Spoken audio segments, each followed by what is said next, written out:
Hello, hello, hello. Yep. Your girl is back. Your girl is back. I'm sure. I let some of you so eager waiting for the next parts of our story of how I came to Canada. Yeah, and I also couldn't wait to be here either. So yeah, I was also super excited to kind of get back in here and keep us updated. Oh, okay, just keep us in the know of what actually happened, what transpired after. So yeah, you had it in the last part of this journey, my journey of coming to Canada.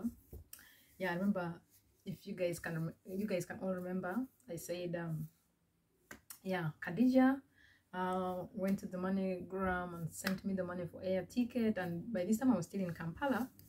Yeah, and I received the money that evening. Yeah, of course it was already late evening. I couldn't wait to withdraw the money the next day.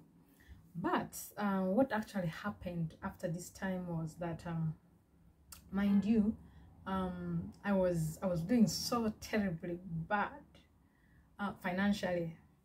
So when this money came, the money Khadija sent me for the air ticket, and Khadija, in future, if you come across this video, yeah, my sincere apologies. You did your best. So yeah, the money came through. I was not able to buy air ticket with it, and yeah, the money came to rescue me in so many different situations. I remember by this time my daughter's school fees had not been paid, and yet they were finishing the year, and she was finishing nursery school to join primary 1. So this was like her final year in nursery, and yeah, I think people in this part of the world call it kindergarten or whatever. I don't know. For me, I know it as nursery. So yeah, and so I remember I traveled to Arua the following day. Yeah, I went to Arua. I went to sort out my daughter's school fees issues. I went to sort out so many other financial issues that I had by this time.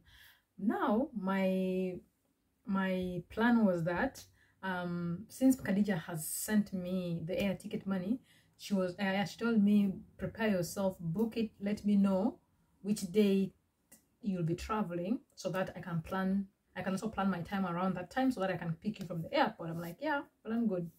So my plan to raise this money that I've already spent, or that I was already spending, was that I had a piece of land near Muni University, and so my plan was to go look for the market for this land as soon as possible, and then use it to buy air ticket, and then yeah, leave some for my mom and of course for my family to sort themselves while I'll be away, since I didn't know what I was going for and what it would, how things would be. I had no idea. So yeah, I went to Arua. I was sharing about my land in Moni to whoever cared to listen, like any human being who cared to listen. I remember I was sharing this with each and every human being who really cared to listen. I started contacting land brokers. I took people there. People would go see the land, and yeah, this was now though. I remember I traveled to Arua. I traveled to Arua after picking my passport. That was on a Friday. Yeah, that very night. I remember leaving for Arua that very night. Yeah, I went to Arua, and then I started, which means I think it was either 20th or 21st of November. And then I went immediately. I started looking for the market for the land. Yeah, but I had put in my mind that, it will take me time to maybe get the market for this land. So I had made up in my mind that I think if I'm to travel, let me have Christmas with my family first in Arua, and then I'll travel after Christmas. And that's what I shared with Khadija, and she was okay. She was like, yeah, that's fine. It's even good for you to spend Christmas with your family and everything, and then you come. I'm like, okay. So I started looking for the market for this land, guys. Hey, when God doesn't want you to lose something, God does his wonders. So as I was looking for the market for this land, at the same time I'd enrolled for a tailoring course with some guy. So don't mind me, I think I'm just exhausted. I don't know. I just came back from work like an hour ago, and yeah, I guess I'm not well rested, but yeah, I just wanted to get the part 2 of this story going. And you can feel my energy is not like the way it was last time, but it's okay. Let's keep the story rolling. So yeah, by the time I'd enrolled for tailoring course, I first enrolled with a lady, but then this lady, you know when it's coming towards December, tailors have so many customers, so they don't really pay attention to you like as much as you would wish them to. So I intended to find someone else to continue the training with, and thank God I did, because this guy I finally got was so good, really good, and he made me learn so much so quick. So yeah, so by this time I remember I was going to for training classes, for tailoring classes to this guy and things like that. So the times like I would come either late, or when I come, someone who supposedly is interested in the land gets in touch with me, and then I'm like, you know what, I'm coming, let me first take this person to see the land, and then we negotiate and things like that. So I should say, up and down for the most part, and this was frustrating this guy somehow, because it's like, I don't know what's wrong with this lady. She came here, she's paying me for this, but then she's not giving the time. And I remember when December kicked in, he was also having his clients who were bringing clothes for Christmas and things like that. And because I kind of learned so fast, I was able to actually help him with these customers somehow. Like, I help him to do the preliminaries of some of the clothes, and then he just goes and does the finishing and things like that. So I was quite helpful to him, I should say, somehow. But then he was really also kind of getting frustrated, because there would be so many clients that he may also need my help with certain things, and I'm just up and down, you know, chasing my land sale. So yeah, I thought this kept going on and on and on and on. I remember now, there was, I think this was even way after Christmas. Now I was really getting frustrated. Now, like, time is going. Khadija keeps asking me, favorite, so which date have you decided for you to come? Let me know early so that I plan. There's no hope. The only future I had, guys, only future I had to raise back the transport money for flight ticket to go to US was this land. But this land, getting that person who could buy for me this land was just not happening. Christmas is done. Nothing is happening. So I remember on this fateful day, I had yeah, I don't know what happened. Yeah, I came. I heard there was someone who had accepted to actually take this land, I remember, and then this person had given me a date of when he would pay the money. So on the day that this person had promised, the person was not going to pay for me all. This is a land of value beyond 15 million or even more. Yeah, because this is a land right next to Muni University, and the idea behind this land was to build it a hostel someday, you know. So the land is in a very good strategic place, actually. So this person was just supposed to give me, I was just not asking for 5 million, you guys. I just wanted 5 million for my air ticket, and then the balance this person would be paying me later, and we had agreed. Everything was finalized. On this day, this person was supposed to now call me to come and for us to sign documents, and then to like finalize the transaction. The call comes through. Of course, I went for my training, and I was very energetic and everything, until this call comes through, and this guy said, "Oh, Pepper, how are you? Hey, I'm sorry to let you know that the money I had promised you that I was going to give you, I didn't get it, so the offer is off." Guys, this was the one human being, and like, I remember Christmas had passed. I think this was on 27th or 8th, I think, there. Like, the only human being I was counting on, because I'm telling you, so many people had come for this land. So many people had come, seen the land. You talk very nicely. Oh wow, the land is so good, it's so prime, it's right next to the university. There's, you know, you talk everything and agree on the figure and everything. The person was like, you know what, let me call you on Tuesday, let me call you on Monday, and then we finalize everything. People go mute.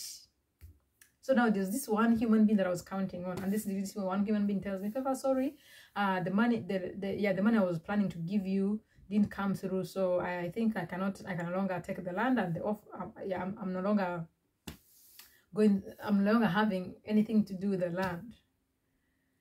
Whew. I remember getting so, I don't know. So what happened was, this guy who's training me was telling me things, but my brain was just not there. I think my world had just crashed right in front of me. My mind was not there. I was done. I don't know which, I cannot really express the kind of world I was in that moment. But I remember this guy was talking to me, and I was just not responding, or like he had so much for me to do, but I wasn't doing anything. And this guy just blows up with me. He's like, I don't know why you're here. I don't know. I don't know who went and brought you. Remember, you're paying me for this. I didn't go to your home and calling you to come for this trade. I don't know what, this guy blew up on me.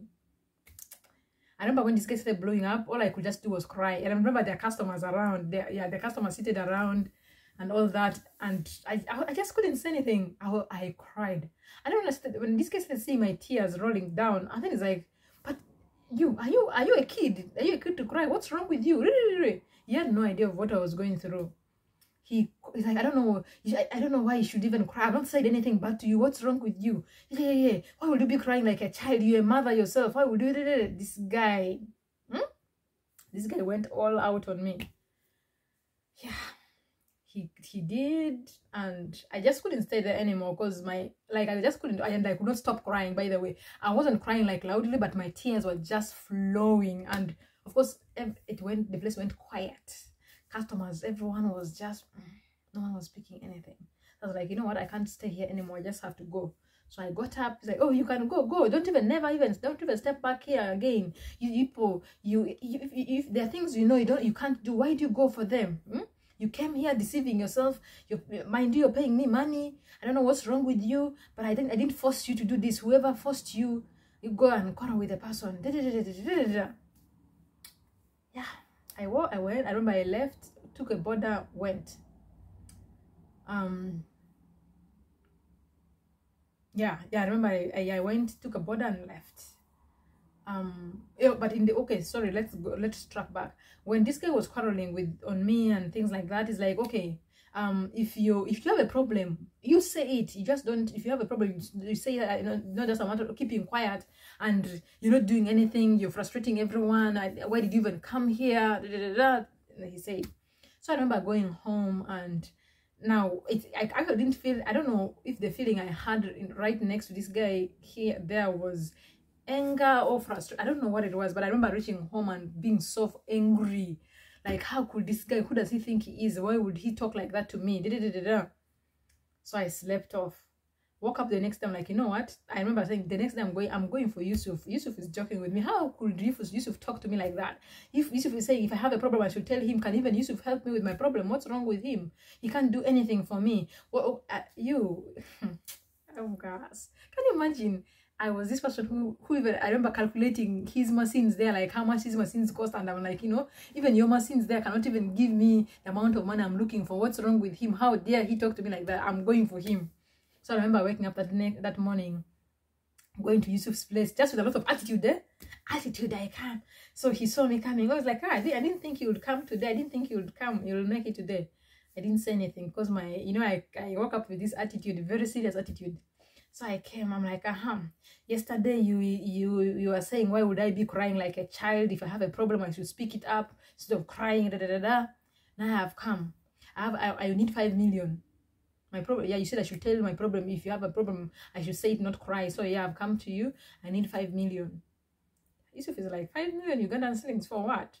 I'm like, just here, put it on the table. Just here, give me 5 million and I go. Since you said, Mr. Problem Solver, you think you can, my attitude, that attitude I came with, oh my goodness, that was crazy. So yeah, give me 5 million. Like, tell me what you need the 5 million for. I'm like, all I'm saying is I need 5 million. Like, no, tell me what you need it for. I'm like, I told him I need it for a US, I need it as a transport to go to US. This guy's like, transport to go to US?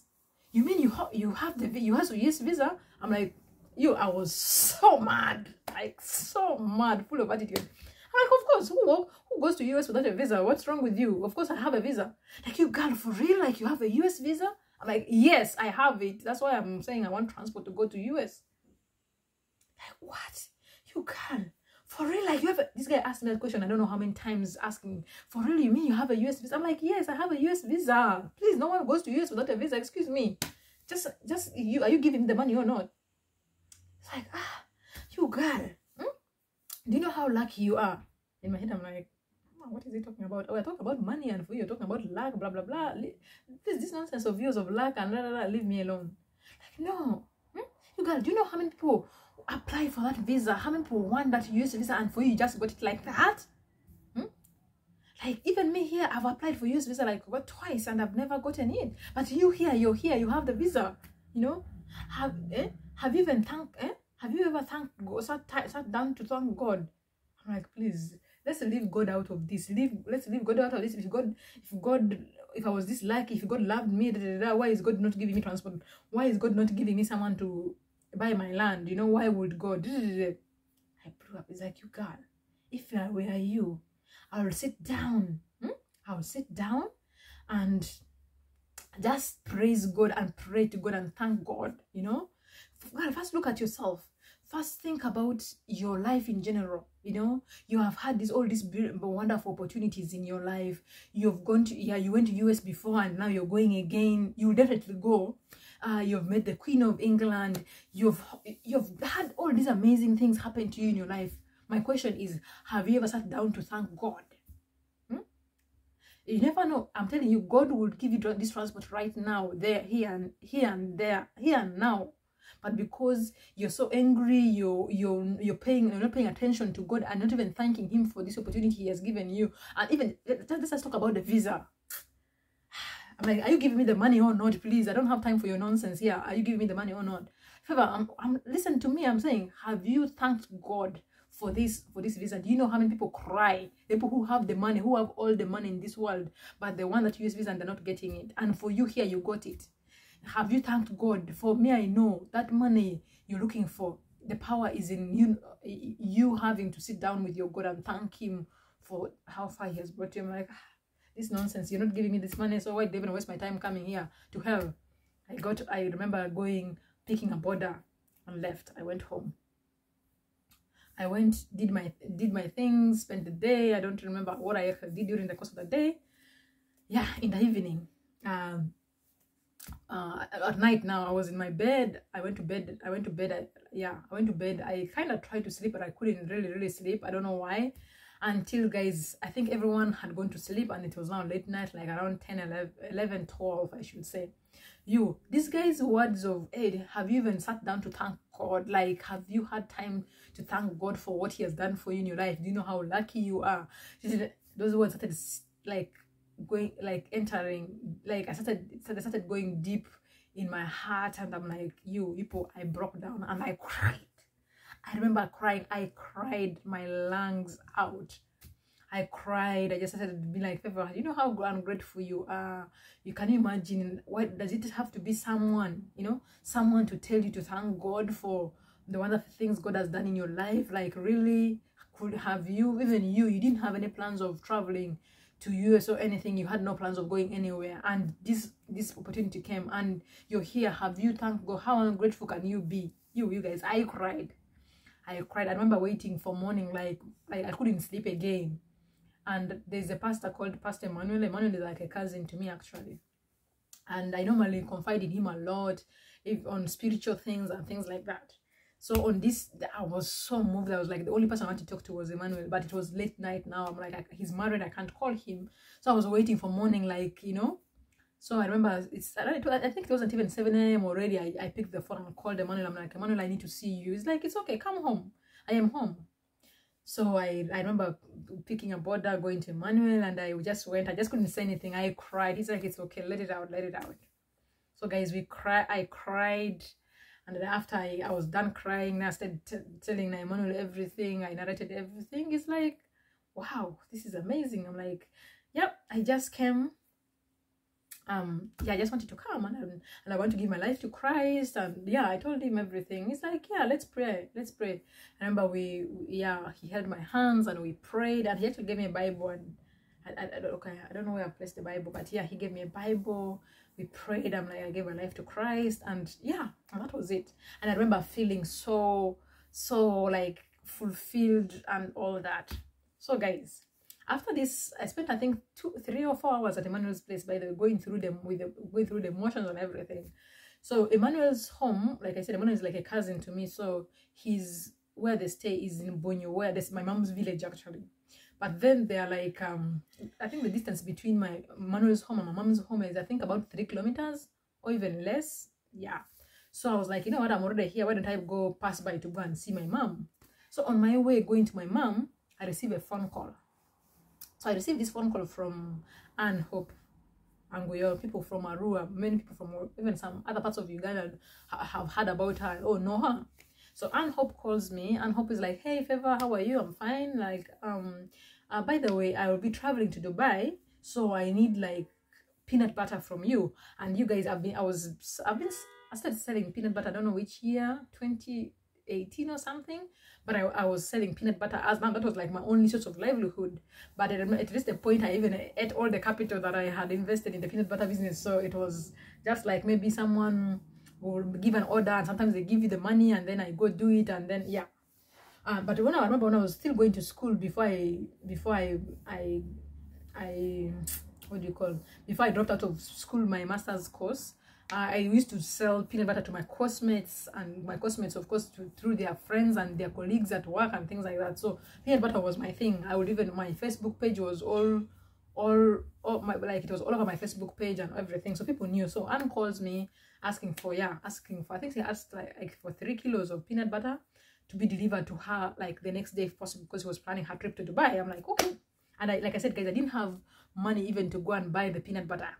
But like, so I went to my mom. You know, there are people who normally bring their money to be kept with my mom. So she would sometimes give me the money. I go buy peanut. We prepare it together with her, sell it, and then I recover I give back the money to her. So I went and asked if she had some money that someone had kept. She's like, yeah. So she gave me the money. I remember going to town, buying the peanut and the sesame seeds, came and prepared everything for Anne. So the next day, I dropped Anne's peanut butter. So when I dropped the peanut butter, I found Anne, of course, with people. She's always hosting people at her home. So I remember the first question Anne asked me was, oh, by the way, I heard that you're going to US. When are you going? And for me, I was so mad. I remember being so pissed, but I didn't show it, of course. I was like, in my head, I'm like, now who has told Anne? And I knew who had told Anne, because there's this friend, she's a very close friend of mine, and by this time there were a few people whom had shared this story of mine going to US. So I didn't want so many people to know. I just wanted to leave Uganda and people should come and find out later, not before. So this lady, I'm suspecting she's the one who must have told Anne. Of course she was close to me. Her and Celeste were very, very close to me, so we would share a lot between us. They knew the struggles that I was going through. They knew my dilemma of not traveling and things like that. So I suspect that she was the one who must have told Anne, but I was so mad at her for having told Anne, if she was the one who had told Anne about my trip. And I remember I didn't say much. I'm like, yeah, I'll go. So Anne told me, Favor, can I see you tomorrow? I'm like, see you tomorrow. I'm like, oh, okay, fine. So I dropped the peanut butter. I left for me to come back to see Anne the next day. So Anne told me, you know what? Let me see you tomorrow. So we finalized, so we made the appointment for the time for us to see each other the next day.